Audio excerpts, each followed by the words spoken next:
आपको सबको नमस्कार।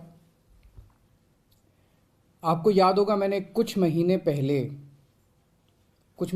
ही बता दिया था कि केंद्र सरकार सत्येंद्र जैन को एक फर्जी केस में गिरफ्तार करने वाली है। मुझे बहुत ही विश्वसनीय सूत्रों से यह पता चला था। कल उन्हीं सूत्रों से सूचना मिली है कि अगले कुछ दिनों में केंद्र सरकार मनीष सिसोदिया को भी गिरफ्तार करने जा रही है। पता चला है कि केंद्र सरकार ने सभी जांच एजेंसीज को मनीष सिसोदिया के खिलाफ कोई ना कोई फर्जी केस तैयार करने को कहा है। जैसे इन्होंने सत्येंद्र जैन के खिलाफ फर्जी केस किया है, वैसे ये लोग मनीष जी के खिलाफ भी फर्जी केस बना रहे हैं। मनीष सिसोदिया भारत की शिक्षा क्रांति के जनक हैं। आजाद भारत के इतिहास के शायद वो सबसे बेहतरीन शिक्षा मंत्री हैं। सरकारी स्कूलों में पहले गरीबों के बच्चों को 3rd क्लास शिक्षा मिलती थी। दिल्ली के सरकारी स्कूलों में 18 लाख बच्चे पढ़ते हैं। इन सभी बच्चों का भविष्य अंधकार में था। मनीष जी ने इन बच्चों को अच्छे और सुनहरी भविष्य की उम्मीद दी है। मनीष जी ने इनके माता पिता की आंखों में चमक दी है। आज मैं उन 18 लाख बच्चों से पूछना चाहता हूं, बच्चों, क्या आपके मनीष सिसोदिया भ्रष्ट हैं? मैं उनके माता पिता से पूछना चाहता हूं कि ये लोग आपके मनीष सिसोदिया को भ्रष्ट कह रहे हैं, आपको क्या लगता है? मनीष सिसोदिया ने ना केवल दिल्ली बल्कि पूरे देश के गरीब बच्चों को उम्मीद दी है कि उनके स्कूल भी बदल सकते हैं। दिल्ली की शिक्षा क्रांति की धमक केवल भारत में ही नहीं, आज पूरी दुनिया में गूंज रही है। पूरी दुनिया के देशों से दिल्ली सरकार के पास निमंत्रण आ रहे हैं, हमें भी हैप्पीनेस क्लास सिखाओ, हमें भी एंटरप्रेन्योरशिप क्लास सिखाओ। मनीष जी ने पूरी दुनिया में भारत का नाम रोशन किया है। ऐसे व्यक्ति को जेल में डालना चाहिए या उन्हें पूरे देश के स्कूलों को ठीक करने की जिम्मेदारी देनी चाहिए? मुझे ऐसा लगता है कि सत्येंद्र जैन और मनीष सिसोदिया को फर्जी मामलों में जेल में डाल के दरअसल ये लोग दिल्ली में शिक्षा और स्वास्थ्य के क्षेत्र में जो अच्छे काम हो रहे हैं ना, उन्हें रोकना चाहते हैं। पर चिंता मत कीजिए, मैं ऐसा कभी नहीं होने दूंगा। सभी अच्छे काम चलते रहेंगे। मैं हमेशा कहता हूं, मुझे राजनीति करनी नहीं आती।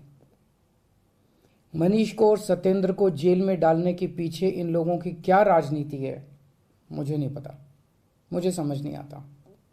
मुझे केवल ये पता है कि मनीष और सत्येंद्र जैसे लोगों को जेल में डालने से केवल देश का नुकसान है। अगर मनीष और सत्येंद्र भ्रष्ट हैं तो फिर ईमानदार कौन है? खैर, मेरी प्रधानमंत्री जी से हाथ जोड़ के विनती है, ये एक एक करके जेल में डालने की बजाय आप आम आदमी पार्टी के हम सभी मंत्रियों और सभी एमएलए को एक साथ जेल में डाल दीजिए। सारी जांच एजेंसीज को बोल दीजिए कि एक साथ सारी जांच कर ले। आप एक एक मंत्री को गिरफ्तार करते हो, इससे जनता के कामों में बाधा होती है। अब सत्येंद्र जैन जी दिल्ली में कई और नए मोहल्ला क्लिनिक बनवा रहे थे। वो दिल्ली में पानी और बढ़ाने के लिए कई नए प्रोजेक्ट्स पे काम कर रहे थे, यमुना की सफाई पे काम कर रहे थे। अब वो सारे प्रोजेक्ट्स धीमे पड़ जाएंगे। जिस केस में उन्हें गिरफ्तार किया है आपने, उसकी जांच पहले ही सीबीआई और इनकम टैक्स वाले कर चुके हैं। उन्हें कुछ नहीं मिला क्योंकि केस तो फर्जी है, उसमें कुछ है ही नहीं। अब उसी केस की दोबारा जांच ईडी कर रही है। एक एक केस को कई कई साल तक अलग अलग एजेंसी बस जांच ही करते रहेंगे क्या? तो फिर जनता का काम कब करेंगे हम लोग? इसलिए मेरी आपसे विनती है, हम सबको एक साथ गिरफ्तार कर लो, एक साथ सारी जांच एजेंसी से हमारी सबकी जांच करवा लो। जितनी रेड करनी है रेड कर लो, एक साथ कर लो, ताकि उसके बाद हम काम कर सकें। हमें राजनीति समझ नहीं आती। कुछ लोग कहते हैं ये हिमाचल के चुनाव की वजह से किया जा रहा है, कुछ लोग कहते हैं ये पंजाब चुनाव के नतीजों का बदला लिया जा रहा है। हमें नहीं पता क्या कारण है। जो भी कारण है, हमें गिरफ्तार होने से डर नहीं लगता, पर सबको एक साथ करवा लो। आपने 5 साल पहले भी हम सब पे कई कई रेड करवाई थी, किसी के यहां 1 पैसे की चोरी नहीं मिली।